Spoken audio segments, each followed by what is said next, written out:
Sumahod na ba kayo? Opo, Nay. Ito po yung sinahod ko ngayong buwan.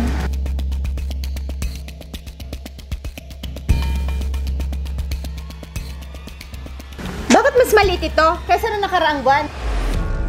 Pasensya na, Nay. Wala kasi kaming masyadong overtime ngayon. Hindi gaya nung nakaraang buwan. Ano ba yan? Sakto lang itong pang grocery at pambayad ng kuryente.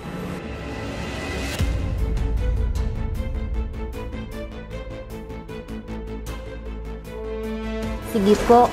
Papasok po muna ako sa kwarto para makapagpahinga na. Sige, aalis din kasi ako para mag-grocery. Magluto ka na lang ng pagkain mo dyan mamaya. Sige po.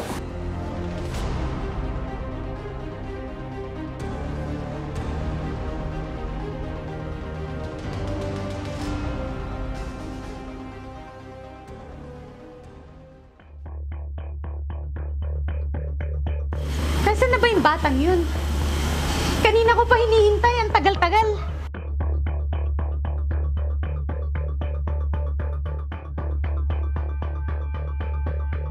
Abi! Saan ka ba nagpunta? Kanina pa kita hinihintay.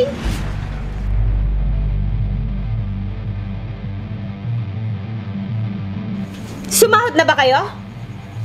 Opo, Nay. Ito po.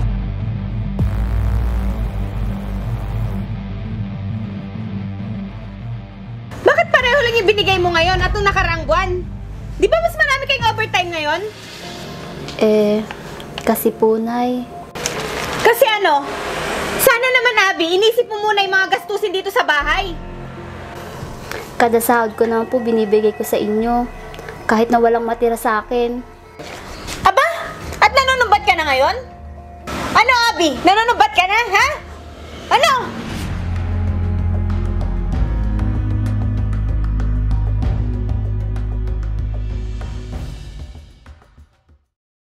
Oh, Marga. Nakuha mo na bang sahod mo? Oo. Eto, oh. Mabuti naman. Ano, uwi na tayo? Baka nag-aabang na sa akin si nanay. Uwi agad? Ayaw mo bang mamasyal muna? Total, kakasahod lang natin. Naku, hindi na. Nakalaan na kasi itong sinahod ko. Para sa grocery, kuryente, at iba pang bayarin sa bahay. Ano ka ba? Hindi naman tayo gagastos ng sobra. Ayaw mo bang i-enjoy kahit konti ang pinagpaguran mo? Nag-e-enjoy naman ako. Na nakikita ko nabibili na ng mga pangangailangan sa bahay at ng mga kapatid ko. Eh ikaw, nabibili mo ba yung mga gusto mo?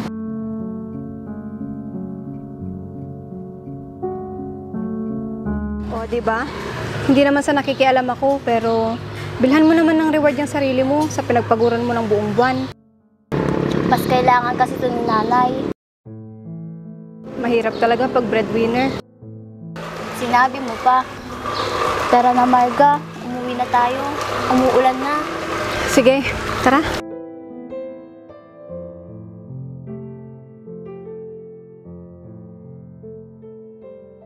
Nay, mano po?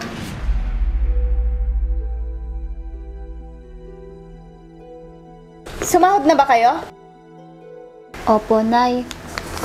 Ito po yung sinahod ko ngayong buwan. Hindi kami pagdalo sa ato. Nakikinis eh. Una yung boy. Nagkinis mo't yung nagkintamati ka din naman. Pinagamagamit tamit ha? Ito ni, GR4 Extreme Degree, sir. Mahit nga pangikat ti ko ata. Ito mangkin nga grasa. Mabalang mo na dilukan ko ha. Nagdalos ni. Maya nagsilingain. Nay, Mahit ah. Nanay, nagdalos na kadena nanay. may cut pa iso nay. Kulang ata, ibabad mo lang 3 minutes to 5 minutes. Sama ko kuskusin. May cut no kan. Sabi ni, nagdalos ni. Terus ka pa iso nay. Kapag kanina motor ato. Kanyak ah. Kaya motor mo ay. Pahatak ko na kung pagbayad ko. Sayang ay. Nagdalas mo na din sukat mo. Di ba alay, basta tumaray. Sa bagay ah. Oh, nagkinis yun, nagsilingin na eh. Kung pa makita mo lang is nakadagrasa na ah. Kita mo na. Pagagatangan nga ikasta. Yung TikTok, Lazada, Shopee, da. Mabalin ng gurdol, may isa lang. Balay, sanda pagbayad mo. Nagrudurak to mga raw ta gamitin mo di ka dinak. GR4 degreaser. Oh, Kita mo na eh. Magmayat buya na yan. Dalos na eh. nagkinis na rin na eh. Sumahod na ba kayo? Opo, Nay. Ito po yung sinahod ko ngayong buwan.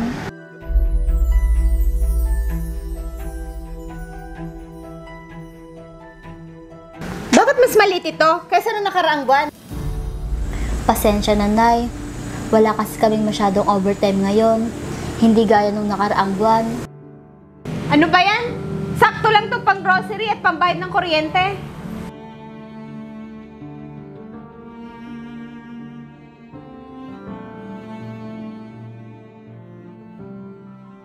Nagpapabili pa naman ng bagong sapatos yung kapatid mo sa akin.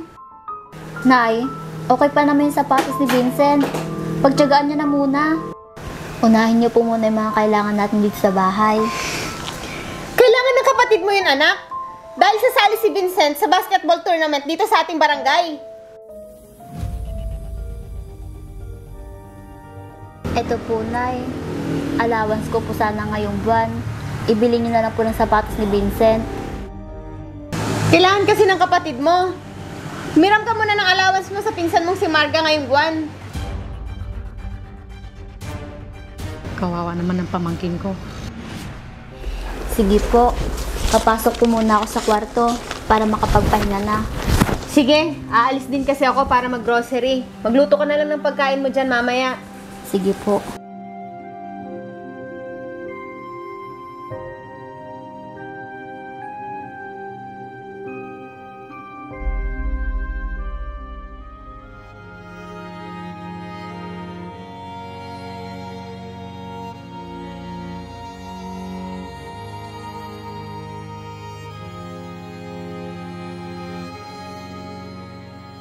Ate, O, Laila. Gusto mo bang sumabay sa akin mag-grocery? Pupunta ako ngayon doon. hindi ate. Nakita ko kasi na binigay na naman lahat ng sahod ni Abby. Hindi ka ba naawa sa anak mo, ate? Eh, bakit naman ako maawa? Eh, kusa naman niya binibigay yung mga to. Eh, puro naman pangangailangan dito sa bahay yung mga binibili ko. Eh, yung sapatos na hindi naman importante. Kailangan ba dito sa bahay yun, ate? Naipangako ko na kasi yan kay Vincent. Ayoko naman sumama yung loob niya, no? Kaya ba kahit wala nang matira para sa panganay mo, ayos lang? Masunod lang ang luho ng bunso mo? Pwede ba, Laila? Huwag ka na nakikialam dyan. Bakit? Hindi mo ba kinukuha yung sahod ni Marga? Hindi, ate. Kung bibigyan ako ng anak ko, magpapasalamat ako. Pero yung kukunin mo yung buong sahod niya, hindi naman na yata tama yun. Kaya naman pala. Kaya pala napupunta sa mga walang kwentang bagay yung sahod ni Marga kasi pinapabayaan mo lang pala. Ate, hindi naman walang kwentang bagay ang binibili niya. Para naman yun sa sarili niya. Lalo na kung galing naman sa pinagpaguran niya. Ay basta, mas importante pa rin sa akin si Vincent kasi bata pa yun. Eh si Abby, hindi mo ba naisip na bata pa rin siya? Na kahit nagtatrabaho na, may mga pangarap at pangangailangan din siya. Pwede ba? Huwag mo na ako sermonan. Alam ko yung ginagawa ko. Sana nga, ate.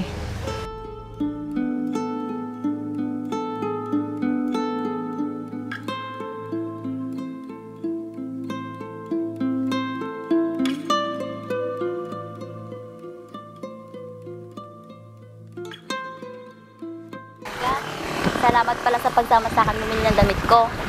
Wala yon. At least kahit paano, nakabili ka na ng para sa sarili mo. Ang sarap pala sa pakiramdam. Oo. Sa susunod na sahuran ulit, sasamahan kita. Paano, Marga? Dito na ako. Salamat ulit, ah. Sige.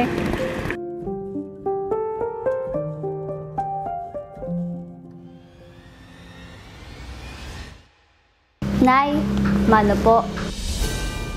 Ano yan? Damit po. Binili ko. Nagagandahan po kasi ako at mukhang bagay sa akin. Talagang inuna mo pang bilhin niya mga luho mo kaysa sa mga pangangailangan natin dito sa bahay? Minsan lang naman po ito, Nay. May pangangailangan din naman po ako para sa sarili ko. Simula graduate po ako ng high school, ako na po sumalo ng tungkulin niyo dito sa bahay na to. Ako ang nagbabayad ng kuryente, ng bigas, ng tubig, at kung ano-ano pa. Pero kahit kailan, Nay, hindi ko kayo sinubatan. Ang gusto ko lang, Nay, kahit minsan, maramdaman kong may karapatan din ako sumaya. Na kahit nagtatrabaho ako para sa inyo, may natitira pa rin maliit para sa sarili ko. Kahit gusto ko pong mag-aral ng kolehiyo, isinantabi ko yun, Nay, para sa inyo. Dahil mahal ko kayo. Anak, Pagod na ako, Nay. Lahat ng gusto nyo, binibigay ko. Pero yung minsan kasiyahan ko, galit pa kayo. Anak! Anak!